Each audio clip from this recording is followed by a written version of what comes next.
Tutorial pembuatan kuis pada Quizizz. Setelah Bapak Ibu Guru membuat akun Quizizz, Bapak Ibu Guru sudah bisa membuat kuis secara pribadi. Langkah pertama adalah Bapak Ibu masuk pada akun Quizizz masing-masing, kemudian klik buat, dan klik kuis baru. Kemudian tuliskan materi yang akan ditampilkan atau menjadi sumber pada kuis yang akan dibuat. Kemudian pilih mata pelajaran yang relevan dengan kuis yang Bapak Ibu Guru buat. Misalnya dalam hal ini matematika. Kemudian klik berikutnya. Lalu akan tampil halaman kerja untuk membuat kuis. Untuk membuat kuis, Bapak Ibu dapat memanfaatkan fitur teleportasi untuk mengambil kuis yang tersedia pada perpustakaan Quizizz, yakni yang telah dibuat oleh para pengguna Quizizz. Bapak Ibu dapat mengetikkan materi yang akan digunakan sebagai sumber kuis, kemudian akan tampil seperti ini.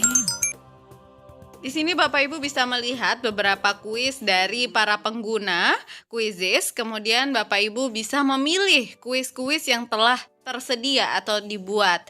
Kemudian Bapak Ibu bisa mengklik tambahkan pertanyaan pada soal yang ingin Bapak Ibu tambahkan pada kuis yang akan dibuat. Nah, di sini Bapak Ibu bisa lihat kuis atau soal yang tadi Bapak Ibu tambahkan sudah masuk pada kuis yang akan disusun. Baik, selanjutnya Bapak Ibu bisa klik edit apabila Bapak Ibu ingin mengedit soal tersebut ataupun mengganti waktu pengerjaan soal. Untuk membuat kuis atau soal yang Bapak Ibu susun sendiri dari awal, Bapak Ibu bisa memanfaatkan icon-icon berikut. Pertama ada icon pilihan ganda, apabila diklik akan muncul tampilan seperti ini. Pada kolom ini, Bapak Ibu bisa mengetikkan pertanyaan dari soal yang akan Bapak Ibu buat.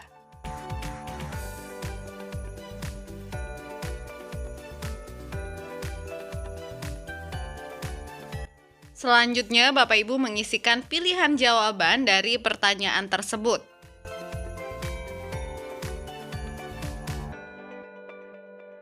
Setelah mengisi pilihan jawaban, Bapak Ibu jangan lupa untuk mencentang pilihan jawaban yang benar agar saat kuis dijalankan dapat diperiksa mana jawaban siswa yang salah dan mana yang benar. Pada pengguna akun super, Bapak Ibu dapat menambahkan penjelasan jawaban terhadap soal yang telah dibuat. Jadi siswa dapat mengetahui penjelasan terkait jawaban yang benar dari soal tersebut.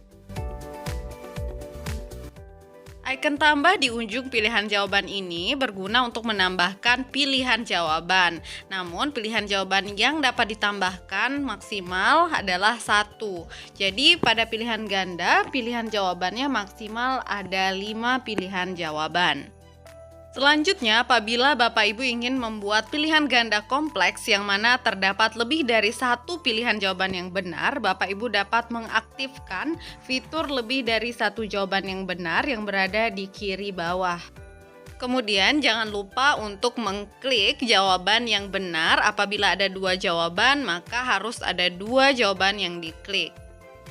Setelah selesai, Bapak Ibu bisa klik simpan dan soal tersebut akan otomatis tersimpan menjadi soal nomor 2 karena sebelumnya Bapak Ibu sudah menteleport 1 soal dari kuis lain.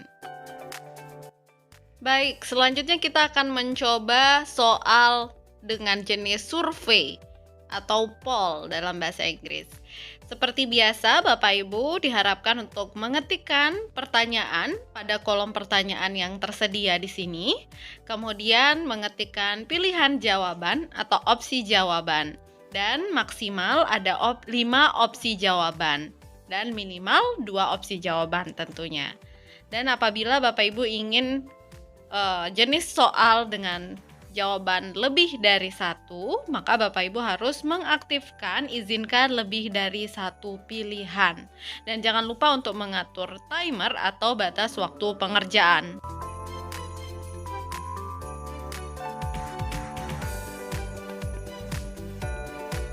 Setelah selesai, Bapak Ibu bisa klik simpan dan soal akan tersimpan sebagai soal nomor 3. Baik, selanjutnya kita akan membuat kuis dengan jenis fill in the blank atau isian singkat.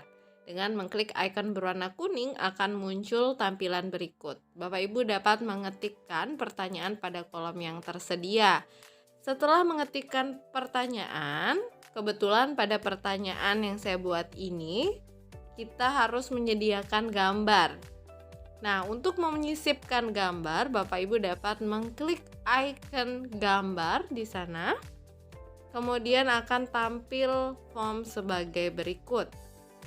Di sini Bapak Ibu dapat memanfaatkan tempat pencarian gambar. Jadi Bapak Ibu tinggal mengetikkan gambar apa yang ingin disisipkan, kemudian mengklik icon cari dan akan otomatis terkoneksi pada Google, gambar pada Google. Nah, di sini Bapak Ibu bisa mencari gambar yang diinginkan, kemudian mengklik gambar tersebut dan klik tombol memasukkan atau insert. Maka gambar tersebut akan otomatis masuk pada soal yang dibuat. Jika Bapak Ibu ingin mengganti gambar, Bapak Ibu dapat mengklik icon pensil di sana, edit media. Kemudian Bapak Ibu dapat klik delete, tombol delete di sini, dan otomatis gambar akan terhapus. Kemudian Bapak Ibu dapat mengupload gambar melalui perangkat Bapak Ibu dengan mengklik logo atau icon berikut. Kemudian Bapak Ibu dapat mengklik gambar yang diinginkan. Apabila gambar tersebut tidak jadi digunakan, Bapak Ibu dapat klik batal. Maka gambar yang semula Bapak Ibu sisipkan akan tetap ada. Baik, selanjutnya kita akan mengisi kunci jawaban untuk jenis soal fill in the blank. Pada kolom ini, Bapak Ibu bisa menyisipkan jawaban tersebut. Saya akan memperbesar agar terlihat lebih jelas. Pada kolom jawaban, Bapak Ibu bisa memilih jawaban yang diberikan siswa, apakah harus persis dengan jawaban kunci jawaban, ataukah hanya boleh mengandung atau hanya mengandung angka pasti. Di sini saya akan mencoba menuliskan kunci jawaban dengan angka pasti, yang mana pada soal ini jawabannya adalah 20 cm, tetapi yang saya tuliskan di pilihan jawaban ini adalah, di kunci jawaban ini adalah 20, karena di sini kita menggunakan angka pasti. Nah, untuk menghindari adanya perbedaan jawaban tapi jawabannya tetap benar, maka Bapak Ibu dapat mengklik tambahkan jawaban alternatif. Jadi di sini Bapak Ibu pilih persis, yang mana bisa mengandung angka dan huruf, dan persis harus seperti itu jawaban siswa, maka dinyatakan benar. Dan juga Bapak Ibu dapat memilih jawaban alternatif dengan menggunakan huruf. Jadi angka 20 dituliskan dengan alfabet. Selanjutnya Bapak Ibu jangan lupa mengatur waktu pengerjaan. Bapak Ibu dapat mengganti jenis pertanyaan pada kolom ini, dan di sini tampak jenis pertanyaannya adalah fill in the blank. Baik, selanjutnya Bapak Ibu bisa klik simpan apabila sudah selesai, dan soal ini akan menjadi soal nomor 4. Selanjutnya kita akan mencoba membuat jenis soal open-ended dengan mengklik icon berwarna ungu ini. Kemudian akan muncul tampilan seperti berikut ini. Selanjutnya Bapak Ibu bisa mengetikkan pertanyaan pada kolom yang tersedia. Kemudian pada jenis soal open-ended Bapak Ibu tidak perlu menuliskan kunci jawaban karena jenis soal ini diperiksa secara manual. Jadi siswa tidak diberikan skor, tetapi siswa dapat diberikan penjelasan jawaban apabila Bapak Ibu menggunakan akun super tentunya. Selanjutnya Bapak Ibu jangan lupa untuk mengatur timer atau waktu pengerjaan soal. Kemudian setelah selesai Bapak Ibu bisa klik simpan dan soal akan otomatis tersimpan menjadi soal yang kelima. Baik, selanjutnya kita akan menambahkan jenis pertanyaan lainnya yang terakhir, yaitu pertanyaan seri ditulis di sini. Kemudian pada pertanyaan jenis ini jawaban yang dituliskan siswa tidak dengan mengetik, tapi siswa dapat menggambarkannya. Di sini tersedia fasilitas menggambar, pensil, penghapus dan lainnya. Jadi siswa dapat bereksplorasi menggunakan jenis pertanyaan ini. Seperti pada jenis pertanyaan lainnya, tersedia kolom pertanyaan tempat Bapak Ibu mengetikkan soal. Setelah mengetikkan soal, Bapak Ibu dapat mengatur waktu yang dibutuhkan siswa untuk mengerjakan soal jenis ini. Selanjutnya Bapak Ibu bisa klik simpan dan otomatis soal tersebut akan tersimpan menjadi soal nomor 6. Baik, selanjutnya apabila Bapak Ibu ingin mengubah urutan pertanyaan, Bapak Ibu bisa mengklik icon urutkan pertanyaan, urutkan kembali pada icon ini. Kemudian Bapak Ibu bisa mengklik pertanyaan yang akan diubah posisinya dan menariknya ke atas atau ke bawah sesuai dengan keinginan Bapak Ibu untuk mengubah urutan pertanyaan tersebut. Nah, apabila semua pertanyaan yang ingin diubah urutannya sudah diubah, maka Bapak Ibu bisa mengklik tombol simpan. Nah, sekarang pertanyaannya sudah tersusun sesuai dengan urutan yang Bapak Ibu inginkan. Nah, apabila soal telah tersusun, Bapak Ibu bisa mengklik tombol simpan di sini, kemudian akan muncul kolom atau form ini untuk menunjukkan identitas dari kuis tersebut. Di sini Bapak Ibu bisa menambahkan profil dari kuis tersebut. Kemudian Bapak Ibu mengatur bahasa yang digunakan dalam kuis. Bukan mengatur sebenarnya, menunjukkan bahwa yang digunakan dalam kuis ini adalah bahasa Indonesia. Kemudian grade atau kelas.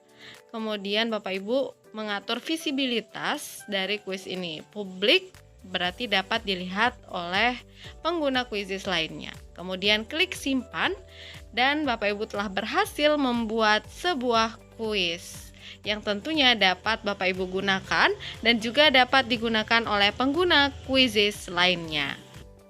Demikian tutorial pembuatan kuis yang dapat saya sampaikan. Semoga bermanfaat. Terima kasih dan selamat mencoba.